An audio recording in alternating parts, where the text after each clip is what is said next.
Hi, I'm Kathy Lee Dwyer, and I ride a 2015 Indian Scout, and I love it. This is my story.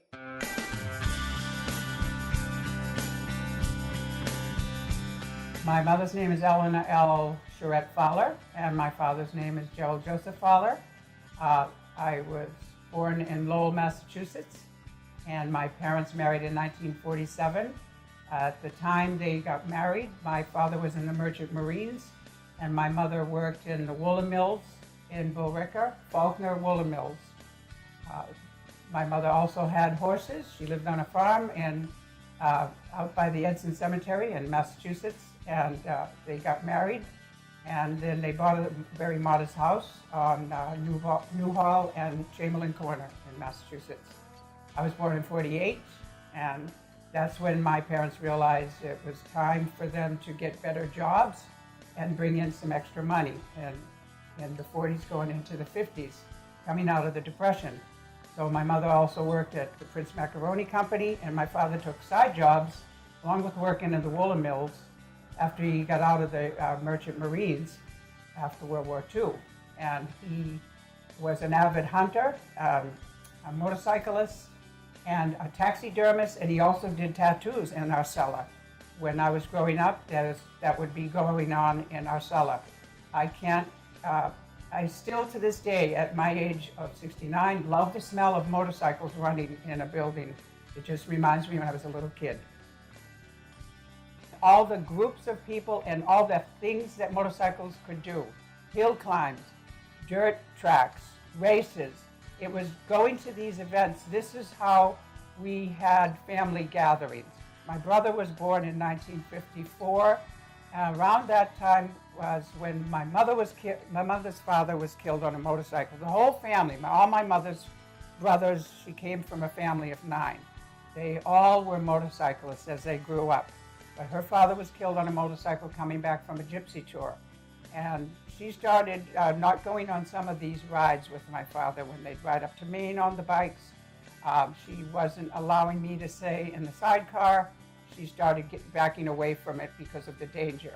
Then my father was also still racing as a hell rider in the carnivals, and that was a wooden barrel racer in those days. She did take me to see him a few times when he was in town. That was for about $50 a night, and that was a lot of money in the 50s. And I thought my father was the greatest man that ever lived. I remember about 6 years old, and my mother actually had this little leather helmet for me. She had coats, and she had little boots for me. She also wore a white kidney belt that had pictures of me and a lot of studs. I used to sit beside my father when he was putting studs and buckles on his leather saddlebags, and I just enjoyed watching how he could create beautiful designs. When I was, after I graduated high school, I got married, had a couple of kids, and motorcycling really wasn't in my thoughts then because I had to think about, being a good wife and taking care of children. And I would like to have gotten into it, but it just wasn't financially possible, or it didn't even seem like a dream I could live. And after the kids grew up and had a few experiences with other relationships, I always rode on the back of motorcycles with different relationships. It didn't dawn on me that I could drive that great big bike, and a lot of them were Harleys. They were powerful and heavy, and I didn't think I had what it took to handle them, because most of the people that drove those bikes were big, burly men. And I hung out with people who rode motorcycles, but I was friends with the women on the back. And I never liked that term, the bitch on the back. I was the woman on the back. And it crossed my mind, but I didn't think I had the right or the freedom or the confidence. So after my husband's parents passed away and mine, we decided we wanted to do something. And so we took the motorcycle safety course, and our first bike was the Russian Ural with the sidecar. And I passed that course, and my life I felt young and strong, and why didn't I do this a long time ago? We weren't really popular or wealthy people, but we were strong and a little rebellious. And I wasn't the type to go to some of these fashion shows. I liked going to motorcycle events and racetracks and always smelling the exhaust from motorcycles. It brought me back to being a kid with my father working on bikes, building bikes. He built bikes for other people or repaired them for extra money. He was always doing side jobs on bikes. I did try out the dirt bikes that my brother had when we rode on our land. We had a few acres of land when we moved out to the country from the city. But it still didn't dawn on me to go out on the street because it wasn't licensed and I didn't have a license. Although when I got my license, you could just get your license stamped to have a motorcycle permit. But it didn't dawn on me because I knew I didn't have the money to buy one. And I had to take care of the kids and things of that nature. But after the parents died, we decided it was time for us to spend money on us. With my husband I'm with now for 27 years. And we both took it, and I rode behind him for a couple of years. He hated this Russian Euro sidecar. We sold our property, moved to Hawaii, and we shipped that bike there. That's when my life really became blossomed with that bike. I became a member of the Make-A-Wish Foundation, and I rode in the Veterans Parades. I rode in the Celebrate Whale Day parades on Maui, and I also took physically challenged people out in the sidecar. I felt there was some intimidation until I moved to Hawaii because it was very unusual for a woman to be riding her own bike. And I still said, to hell with them. I'm riding, and if they don't like it, too bad. I'm going to join. I rode on some memorial rides to help raise money for physically challenged people in Massachusetts. I rode the sidecar. I gave people rides in the sidecar before I shipped the bike to Hawaii, and I loved it because I felt like, the big cheese. It was easy, it was fun, but it was only a 650 motor, and so you couldn't go too fast or too far. Riding on the islands, because I had the first motorcycle sidecar, well, amongst some of the people that became my friends. On Hawaii, the locals there are very standoffish with newcomers, especially people that have bought property there because they feel as though they're, invading the rights of other Hawaiians. But because of motorcycles, it opened a lot of doors. We became very good friends with the veterans, the Ali'i, the Royal Hawaiians, just the local folks that ride the Maui old guys. There's a lot of different clubs on Maui. So on Maui, I became friends with some of the motorcyclists because of my motorcycle sidecar, and they questioned me about it. Some of them had women friends that rode on the back, and some of them had women friends that had their own bikes. I got accepted in with the motorcycle sidecar. At that same time, my husband was sick of it. It wouldn't go in the higher altitude because of the low CC and the boxer engine. The carburetors needed to be adjusted for high altitude going up on the volcano. So I just started having Friday night rides with other women motorcyclists. But before that, I had to sell the motorcycle sidecar. In the meantime, the husband had bought a 750 Honda 203. And he knew he needed something bigger, so I took that bike over after I sold the Russian. And then my life really became better because I learned how to balance a two-wheeler. That's the way it should be. It's a different ride than riding with a sidecar hat, totally. And I was able to ride completely around the island, and I made women friends who realized once we would go out on Friday nights, we had so much fun. The women motorcyclists on Hawaii, a lot of them had already been riding for years. Their men folk wanted them to have their own bikes. These women didn't want to ride behind their men. They were given the freedom to ride with them, and their men folk helped teach them. Some of them never took the motorcycle safety course. They learned from their men folk. And there's a little town on Maui that's called Lahaina, and that's where the tourists hang out. Friday nights, we women would get all gussied up, sit pretty on our bikes, and there was always traffic, but we would ride through Lahaina, and I never felt so popular, so much like a movie star. Sitting on the bike, people are taking pictures of us because we were all women on bikes. I really loved myself then. I knew that motorcycles were for me for the rest of my life. The feeling was freeing and fun because I'd look by and there's my girlfriends, some of them with nail polish. We always had to have our lipstick on. A lot of them don't wear helmets. They don't believe in it, but I believe in it. I always have and I always will. I feel better with my helmet on. I would hate it if they told me I couldn't wear a helmet. I love it. So, and then after a while, my husband and I moved over to the Big Island, and I found that the culture for women motorcyclists was different. Every island's different. So I ended up becoming friends with people over there with my 750 Honda because of the veterans. I rode in veterans parades, and I was accepted in with a lot of the men and their women, who most of the women on the Big Island ride behind their men. It seems as though the women on Maui are much more independent and are allowed much more power. I got involved with the feather lei making because I saw a newspaper article, and it was Doreen Henderson is the teacher of feather lei. It's an ancient Hawaiian art of sewing feathers together on felts, which you wear on hats or you wear them as lei around your neck. When I went to the museum and saw the feather lei, because when my kids were little, I had to find ways to raise a little money to help with, raising them. And my son and I got into tying flies when he was 10 years old. And it's one of the best times of my life with my son. He's now 49. And he and I would go out and collect roadkill. We'd clean the feathers.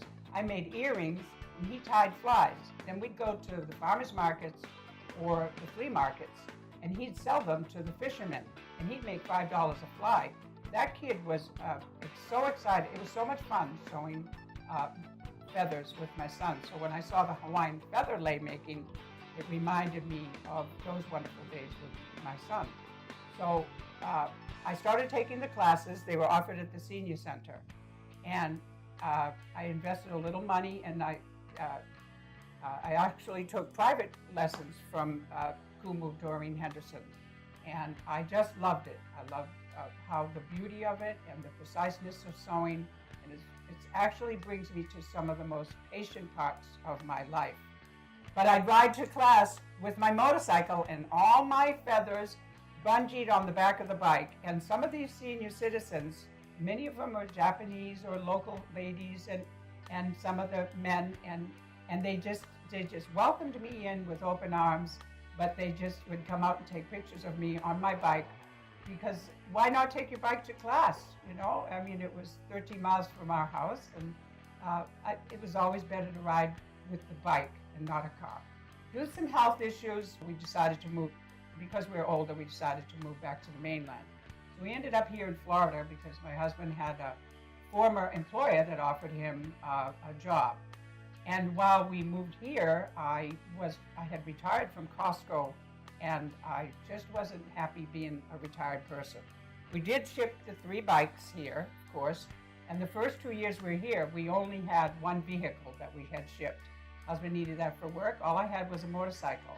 I drove the bike everywhere to exercise class, grocery shopping, and just anything I needed to do on my 750 Honda. While I was here, for the first 2 years, I didn't do retirement well. I was turning into a banshee.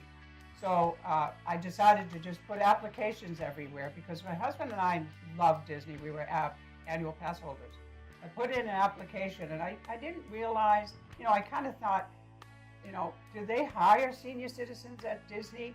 And they told me when I went into the first interview, they don't hire senior citizens, they only hire characters. Nobody's a senior citizen at Disney. They're only characters.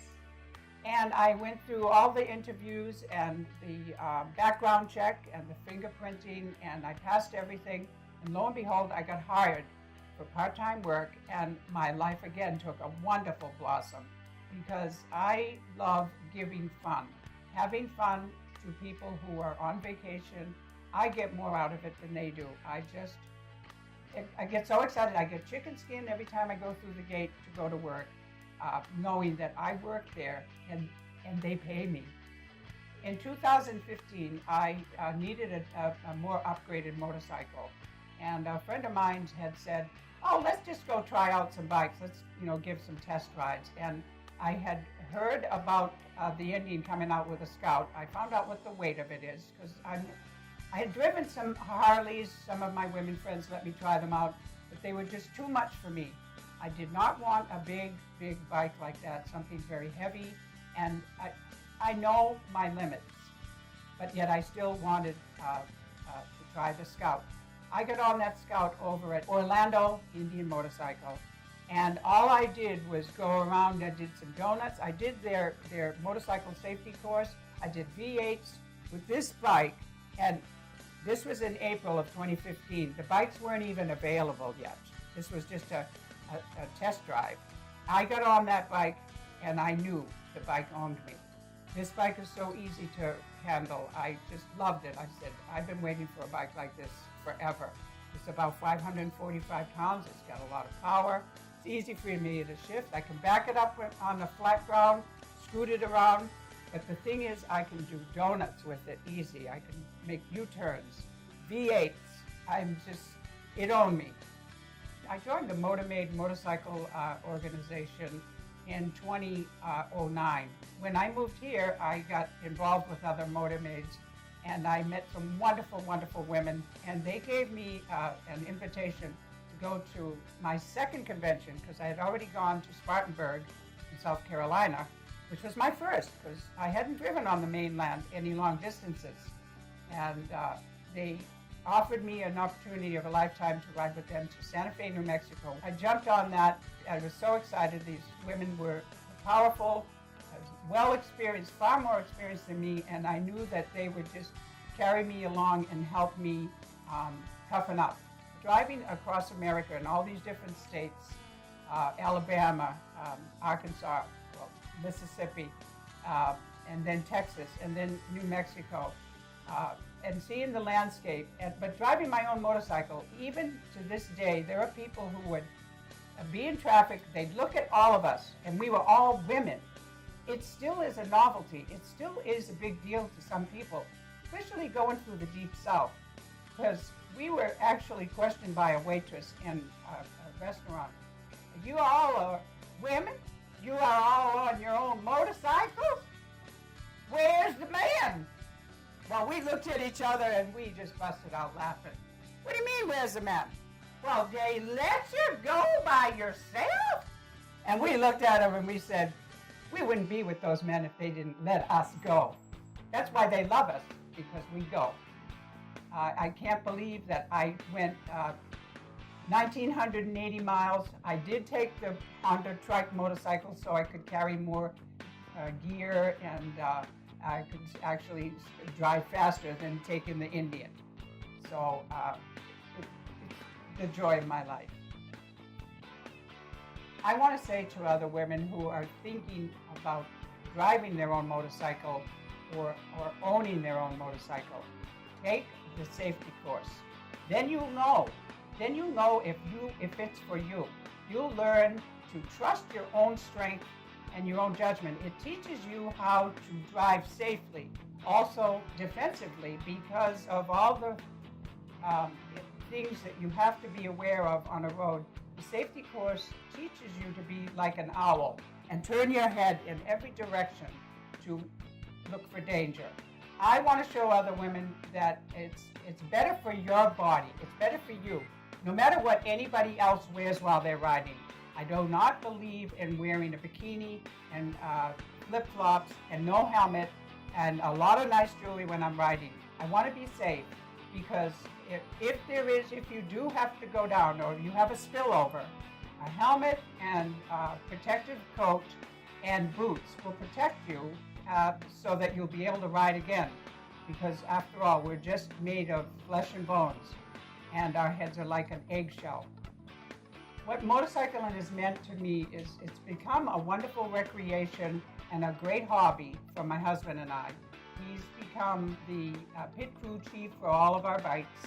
I'm riding with my husband. I feel young, free, and loved, and also in charge.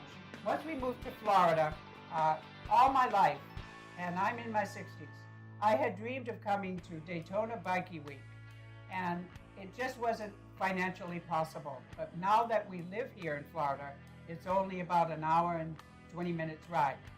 So my very first time of riding my own bike, I had gone on the back of husband's bike first. I went down with my motor-made women friends, and we rode down the main drag. And even still this day, there's multiple women who have crotch rockets, all kinds of bikes, big honking bikes, all kinds of special bikes, sport bikes, but they're still looked at as a novelty. People are still taking pictures of women riding their bikes. But for me, I went down that street as an older woman on my beautiful Indy that I've named Thundercloud because he handles so well in the rain. And I just sat up pretty, and there was a photographer that said, "Can I take your picture for the Thunder Roads magazine?" And my heart just kept pounding. I'm surprised he didn't see it. And I did smile pretty. I was so proud and so grateful that I had lived long enough to live this dream.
Here at Leslie Case, we specialize in ensuring what moves you.